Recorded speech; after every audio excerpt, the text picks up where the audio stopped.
Hey, welcome to the Expat Brat podcast. It's Salman Qureshi. What's happening, people? Apart from me not hitting my fitness goals, it is almost summer and I've ruled out all the outdoor exercises now. Not that I hadn't, kind of stopped doing them when the weather was nice too. But now I have a legit excuse. It's hitting like almost 50 degrees. We're into the real summer in Dubai, and that means that unless I want to lose weight by dying and dehydrating, which at this point might be an option, I gotta rule outdoor stuff out. Which means I've got to hit the gym more, and there's a good reason why I'm not hitting the gym. I just haven't found that good reason yet. But when I do, I'll let you know.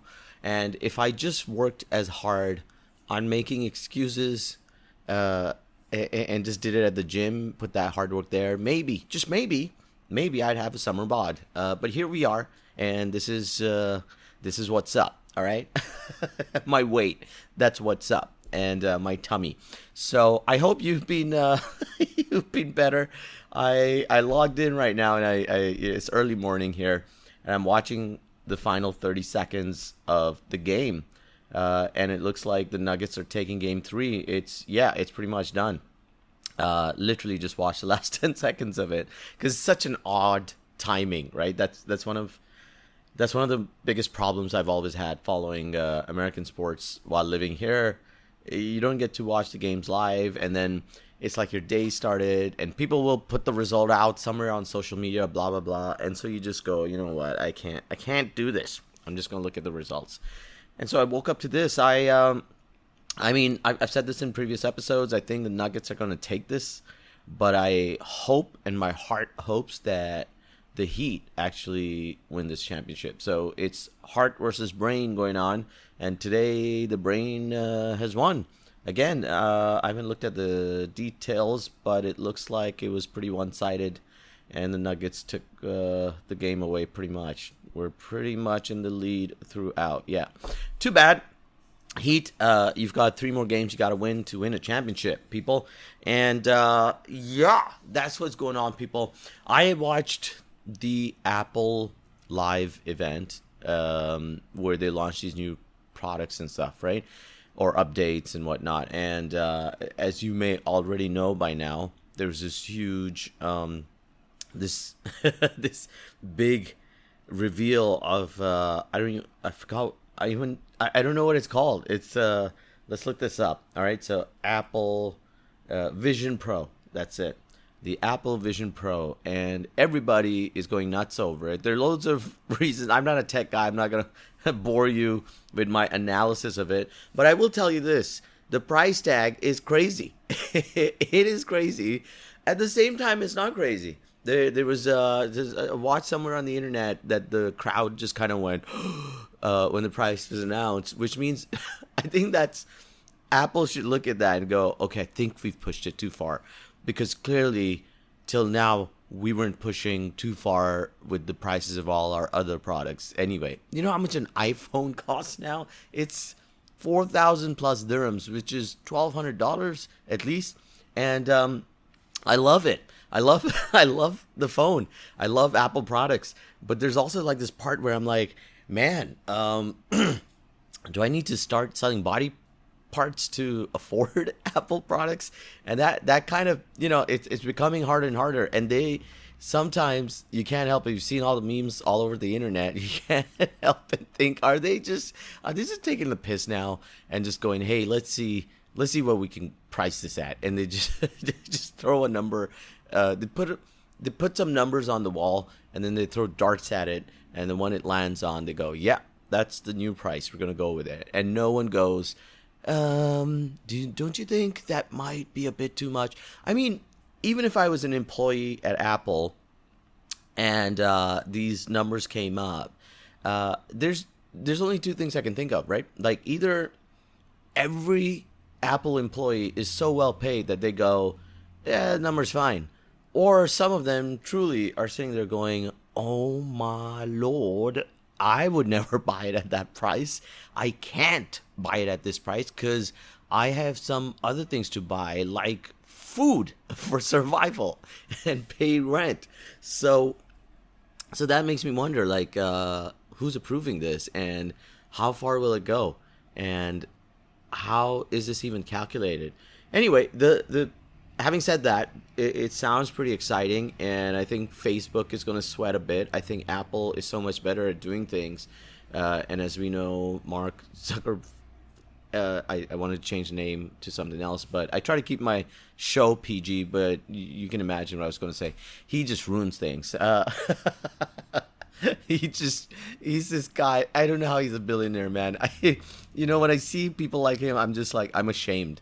I'm ashamed at not having done more, because I'm like, I must be particularly challenged and stupid to not be able to achieve more, while this dude is so far ahead and has so much control over the world. And maybe he is a smart guy. Who knows, right? And everything that's revealed in the media just is like people like me who are jealous. Anyway, there's a war between Apple and Facebook over this whole tech now, and it'll be interesting to watch what happens. Personally, it just made me feel old.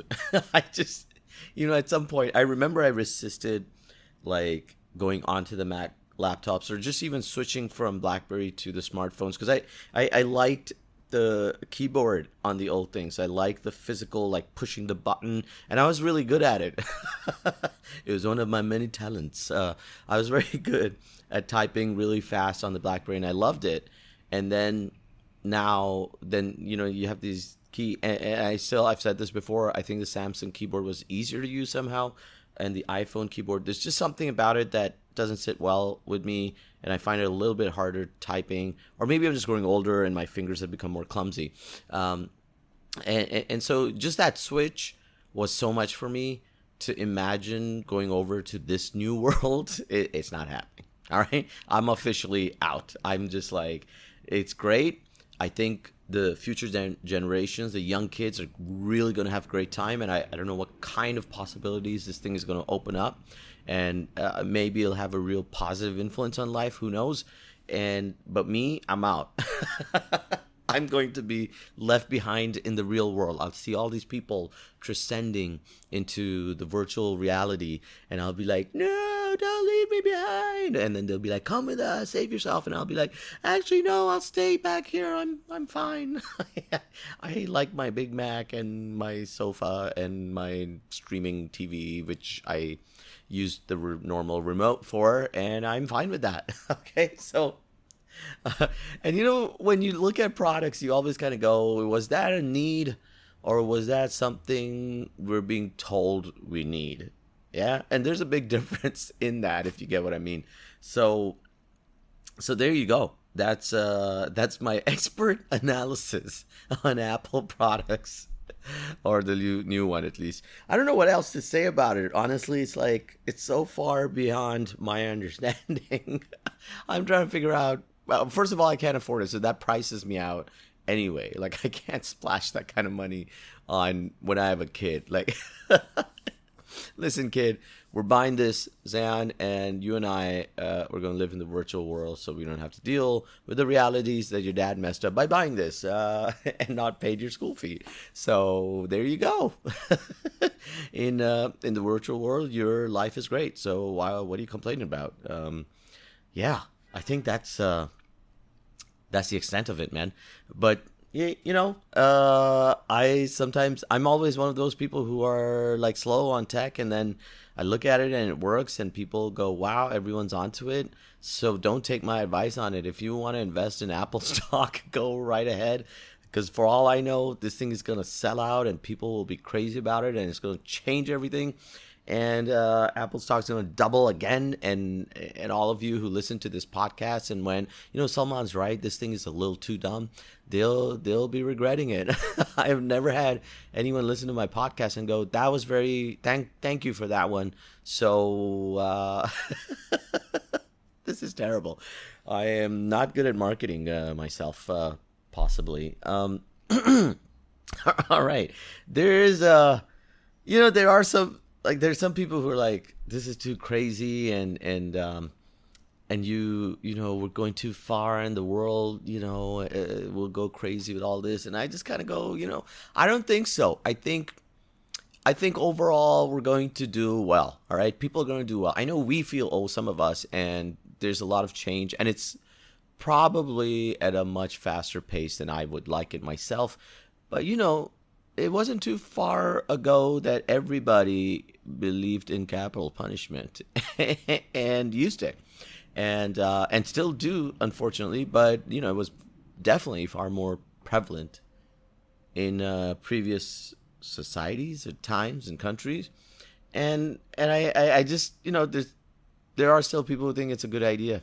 Yeah, I mean, if you think capital punishment is a good idea, assume you also believe in solving traffic violations like by demolishing cars with a wrecking ball. That that's that's how I feel it is. It's like you want to support capital punishment. It's like trying to improve public health by coughing in people's faces and calling it tough love.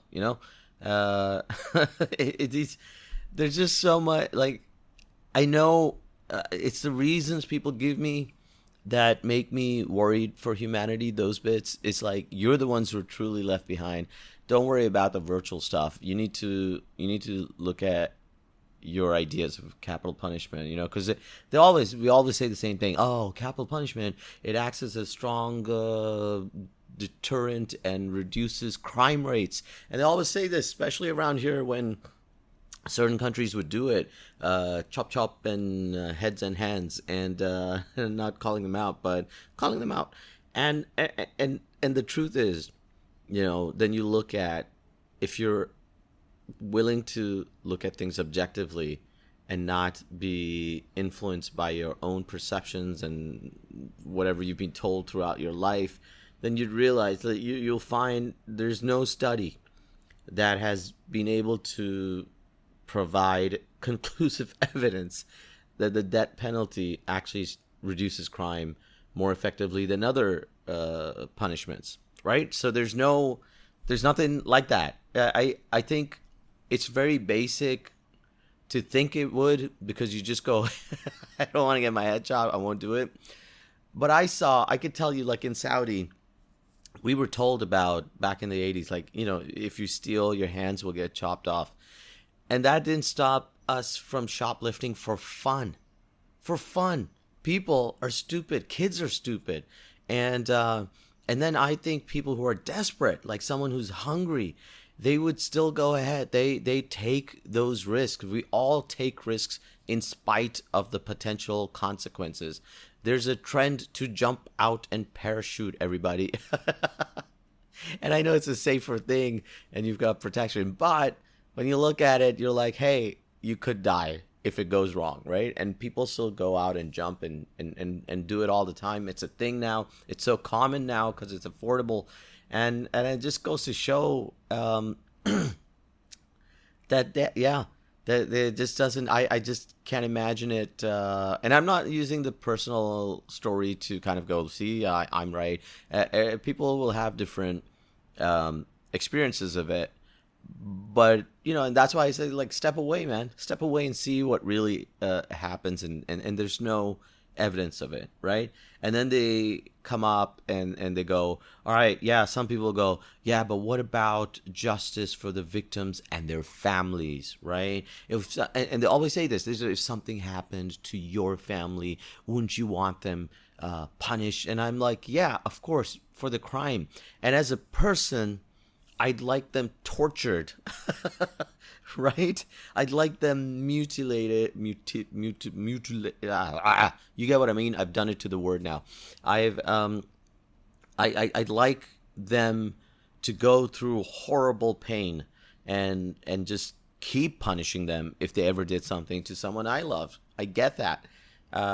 Most people may feel that way. Some people are so compassionate, they might actually go, hey, I don't want it in spite of what's happened. But I can't let personal feelings and how much I want to create rules for it. It's just, you got to look at And that's why you have certain rules as well, so that someone who's really angry shouldn't be making rules at that point, because you're thinking in the heat of the moment, right? And that's why that's side note. I don't understand American gun laws, because they're like, you can just go buy a gun. Man, it's the worst thing to do, to give someone who's angry, to allow them a gun and make them act on that, right? So you should be considered accomplice to those murders that happen in those particular instances. Anyway, so it just doesn't. My personal need to do that should not be allowed, unfortunately, because where do you draw the line? There was this particular video right now that was doing the rounds in Pakistan somewhere, and this is apparently common in the subcontinent and maybe other countries, I don't know. But if something happens to a family member in the hospital, they die or something, a lot of times the family attacks a doctor. And there's a video of this poor doctor just being attacked, no fault of their own. When the story came out, they realized the kid had died because of whatever, is like too far gone by the time they came to the hospital. Unfortunately, the kid died whilst there. And then the family beat the doctor up so badly that he was on a wheelchair with a broken jaw and bone. I don't know what all happened to them. I couldn't watch the video. I don't watch that kind of stuff, but I read the news about it. And it just makes me go, well, where do you draw that line, right? Like, the minute you start going, that's a reasonable thing to go along with, that as the family of the person affected, I have the right to seek extreme punishment, then this stuff will happen, because you're kind of saying, yeah, that's cool, right? And so I don't agree with that. And again, the reality is, a lot of families, they don't necessarily want that either. They might want other forms of justice, or they might even advocate prevention and rehab. Honest to God, if I can control myself and have a little compassion, I may want that, the angry side of me will not, but the human side of me hopes that, first of all, I hope nothing ever happens, but if it does, I look at the person, I can act with a little bit of compassion and see what happened. Easier said than done, of course, and I don't know what I'd do in that instance. Maybe I would go to America, buy a gun, and shoot the person, for all I know, but we gotta find different ways to find closure and healing for the families of victims, instead of because hey, the concept of justice is subjective. That's why, right? So again, I just don't, those kind of reasons don't work with me. And the worst thing, I think, is people think that capital punishment is applied fairly, all right, without bias, and that it's that's, you just need to look at any place, and that I guarantee that this is true. It's a fact I'm stating.